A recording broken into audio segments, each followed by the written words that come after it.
Diabetes is a serious chronic health threat.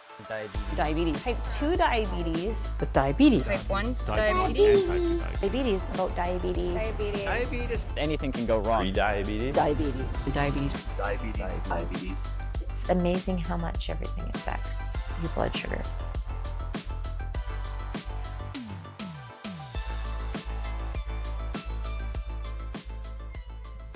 I woke up at about 6 in the morning and I phoned 811. And the doctor came in and I said, "Oh, cool. Can I go home now? I feel better."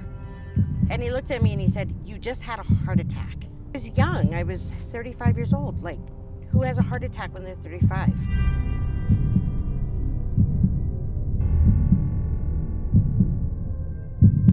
And then I decided it was time to change my life if I wanted to live. So I started going to the pool and swimming. And then one day I kept seeing everybody up in the gym and I thought, oh, I want to try that. So I started doing the gym and here we are 4 years later, 100 pounds less, 200 pounds less insulin.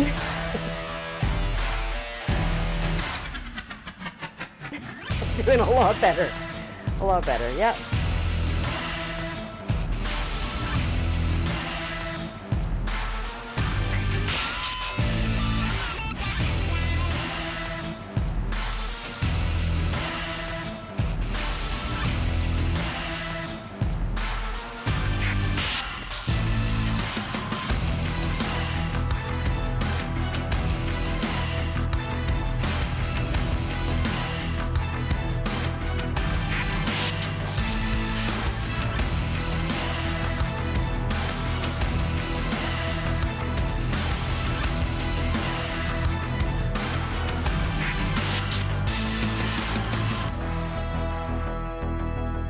Like I said, before I had diabetes, I knew nothing about diabetes.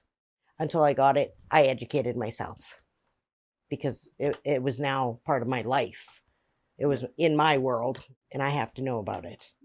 So I did, and I do. For me, it was because I had overheard two people having a conversation over food saying, "Don't eat that, you don't want to look like Monia." And I thought, oh my God, I'm now a reference. And from there on, I didn't want to be that anymore. And that's how I did it. But I think everybody's individual and until they're ready to change. But they have to want to change. They have to want to quit. They have to want to get healthy. You can't tell somebody they have to, because that rarely works. Education is number one. Soon as you find out you have diabetes, you need to be educated on it. Just like if you had a heart attack, you want to be educated on it. You have a baby, you want to educate on how to raise a baby. It's the same thing. You find out you have a disease, you educate yourself and know how to control that disease. I talked to my pharmacist, I talked to my doctor. Actually, when I got it, our specialist, she was amazing. She would email me my numbers, tell me how much insulin to inject. She was phenomenal. She taught me a lot about my diabetes.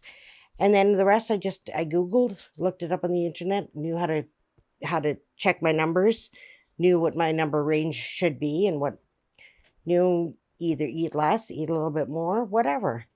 I just did it on my own. Yeah, and we have technology. Everything is right there now. And I've been seeing a specialist for other issues, and she's been ordering other blood work. So we're finding out more things now about me. So as we move forward to looking at the complications associated with diabetes, we have a little bit of an acronym that we like to follow, and that's the ABCDEs of diabetes. So A stands for A1C, essentially our blood sugar control.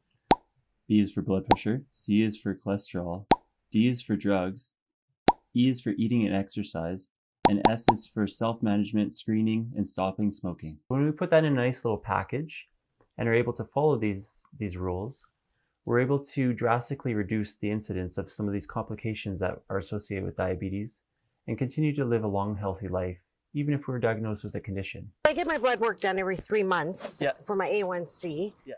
I also take TELUS, which is a good heart and diabetes medication. Exactly, yeah. And I take Bisoprolol for blood pressure, which I used to have really high blood pressure. Now it's spot on. Nice. I test that about once or twice a month. Okay, yeah. I have my own machine at home, so that's even easier to do. When you ask if people know their blood pressure, their cholesterol, like my doctor will do it once a year for my cholesterol. And mine is really right on target, which is awesome because when I had my heart attack, it was through the roof bad. And I like how it got that bad was, well, I guess I could see how I did, but now it's really good. It's on target. In terms of like cardiovascular risks that are associated with diabetes, checking your blood pressure. So even if your blood pressure is normal, like a lot of pharmacies do, if you don't have a blood pressure cuff at home, you can go check your blood pressure. And it doesn't, and the other thing is you don't have to do it every single day. Unless your doctor tells you that you need to do it every single day. But often enough, most of us know that every few days is more than sufficient, because if you're checking it every day, you're going to freak yourself out and then you're going to get fixated on the numbers. So every other day is like perfectly fine, or maybe even like once we get your blood pressure adequately controlled, like once a week even, like, so. And that's why sometimes it's nice because people are like, oh, that means I have to go to the pharmacy like every few days or whatever. It's like, well, then ask your doc. Like we do, I believe, have some funding, or if we can prescribe blood pressure cuff machines to help offset some of that cost. And then you can just check your blood pressure at home. An important part of diabetes self-management is checking your blood pressure often. You can either go into the pharmacy and check in their in-store kiosk, or you can buy a Hypertension Canada approved blood pressure machine and check it at home. To start, you want to sit quietly and relax for about 5 minutes. Keep your feet flat on the floor with your back well supported and bare arm at heart level to get the best readings. To fit the blood pressure cuff properly, we do what I like to call a 2-finger rule. Keep 2 fingers off the crease of the elbow. It's about 2 fingers looseness that you can fit 2 fingers into the cuff itself, and keep the cord right in line with the artery that it's listening for. The best time to test is after you go to the bathroom in the morning, but before you eat. And you want to take 3 readings. The first one we just throw out. We call that our practice run for the day. And you take an average of the second 2. That's the number that you want to write down and bring into your health providers for analysis and discussion. You want to make sure that you're not going to do anything that elicits an emotion. So you don't want to be talking or watching TV, anything like that. And it's important to use the same arm every time. That way you can keep consistency in your readings. Now let's move to the D of diabetes, which is drugs to help to reduce the risk of having complications due to diabetes. So here's a handy chart that I like to use, which was devised by the Canadian Diabetes Association. And if we start at the top, it asks, does the patient have cardiovascular disease? So essentially it's asking, has a heart attack or stroke occurred already? And if you have had a heart attack or stroke, or something else that would be considered cardiovascular disease, we follow that over to the side, and it shows that there should be a cholesterol pill, a blood pressure pill, and aspirin. If you take a look next to those words, there's little numbers, 1, 2, and 3.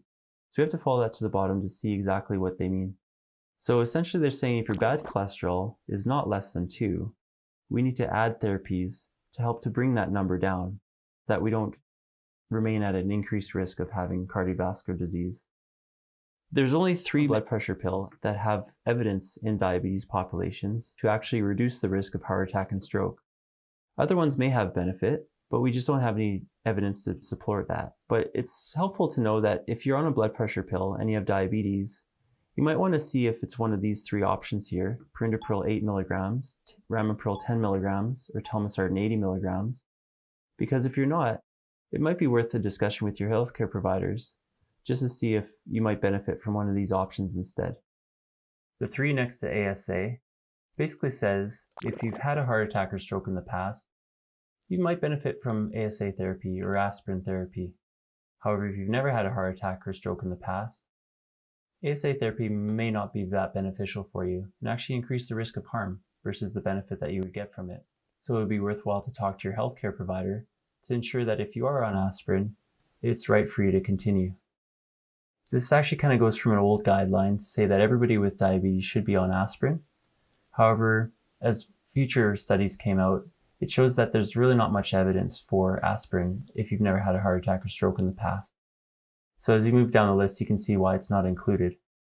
And I think that's kind of where we're going to stop for today, because we'll be talking more in detail about microvascular disease in the next episode as we move forward. it was just time to not be that anymore. I needed to be healthy. Yeah, I have a young son, and I had to be here, right? I got on that treadmill and I could walk on it for 6 minutes. That was it. 6 minutes, and I was exhausted. And it's, to people who are used to it, that's a joke. To me, that's a joke now. But it was 6 minutes, and I do that for a week. And then I went up to 8 minutes, and then I went up to 10 minutes. Now I can go on there for 2 hours and it wouldn't even bother me.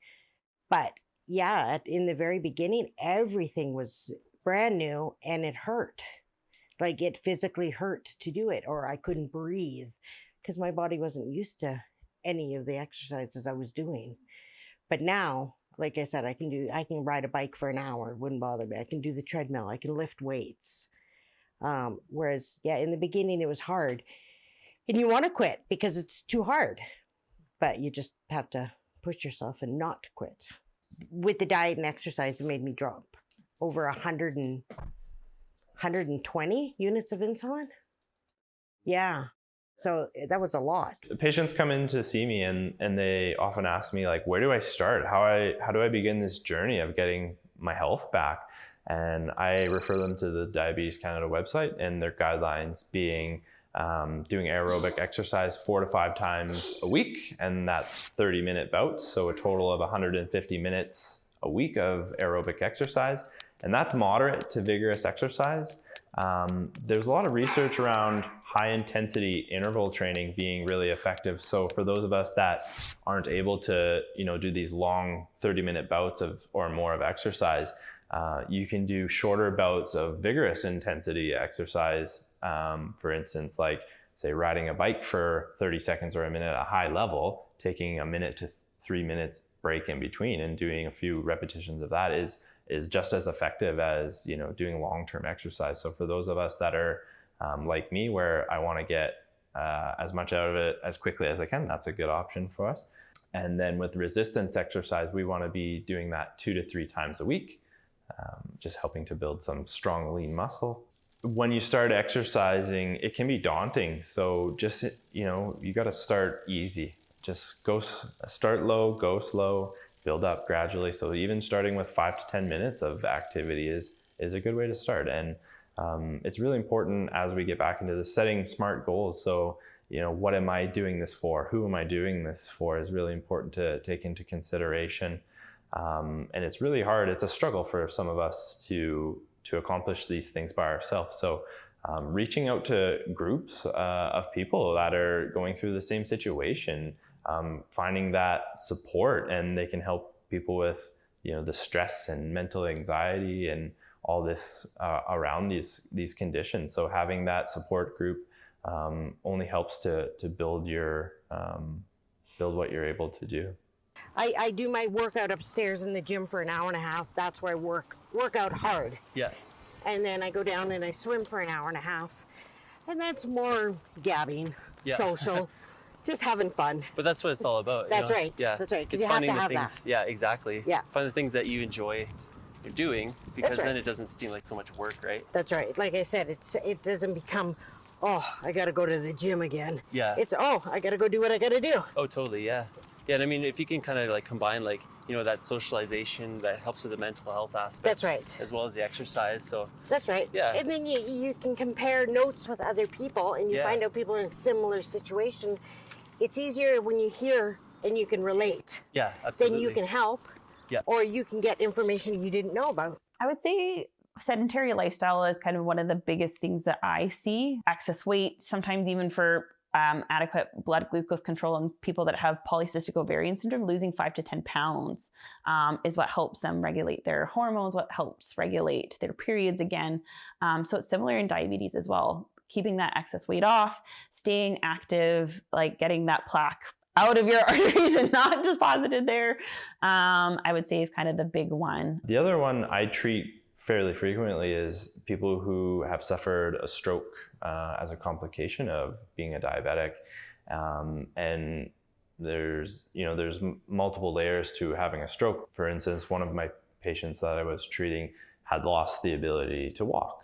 And their goal was to be able to be independent and walk around and, make themselves breakfast or just even have a coffee. So helping them be able to learn to walk again and being able to get around independently is super important. And I think it's just empowering to that person to be able to see, what they can achieve after doing a bit of physio. I know my numbers, and I know when I'm good, and I know when I'm not. And I know a lot of people that have diabetes that don't know about their diabetes, about their numbers and what their A1C means and how to adjust their numbers. The more you know about something, the better you're going to be at it, right? So you know your diabetes, you know your body, you know how it works, you know how it's going to react, then you know how to treat it. I was a smoker for many, many years. After my heart attack, doctor told me I had to quit smoking or it was going to kill me. I didn't quit. It took me a year after my heart attack to quit smoking. But everybody kept telling me to quit smoking, and that made me smoke more. So until somebody's ready and somebody wants to make the change, they can't. You can't make somebody do something they don't want to do. Smoking, for a variety of reasons, is bad for your health. We know this. And particularly in respect to diabetes, it's that plaque formation that's happening in your arteries. So that plaque formation is happening because there's damage that's being done to your arteries. And it's a buildup of lipids, so fats, and smoking also damages your arteries. So that plaque's forming and narrowing your arteries. So not enough blood is able to pass through the arteries like there usually are. And we see with diabetics that are also smokers that they're more likely to get kidney problems and like the other kind of long-term sequelae of diabetes, because with diabetes, you already have that plaque formation, and then adding smoking to that mix too, you're just adding salt to the wound, for lack of a better description. So after my workout, sometimes I end up with a sugar low, and I usually carry some fruit snacks. So when you have a sugar low, it's 15 grams of sugar. This is about 15 gram sugar packet, and I'll eat one of these. And hopefully I never have to, but if for some reason I'm having little heart problems, I've got my nitro. I always carry it with me in my gym bag, and my extra medications that I need. So I'm always prepared. Just never know what's gonna happen. I didn't know I was gonna have a heart attack when I had a heart attack. So I try to be prepared now for anything that comes.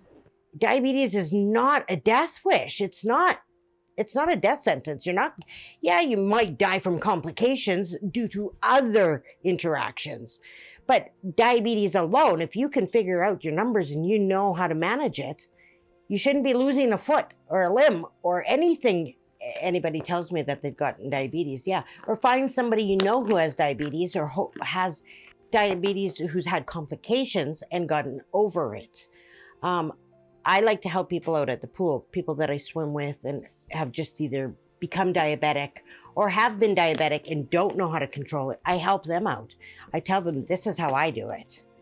And it becomes helpful to know other people are going through the same thing you're going through.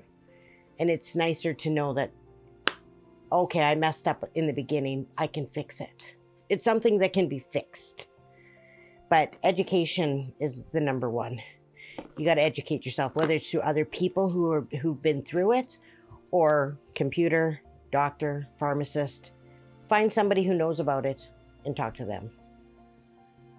Fire, arson, and perseverance. Find out what this all has to do with diabetes and the microvascular system next episode, as we talk to Richard and Sandra and hear their incredible story of avoiding getting a foot amputated and living well with diabetes.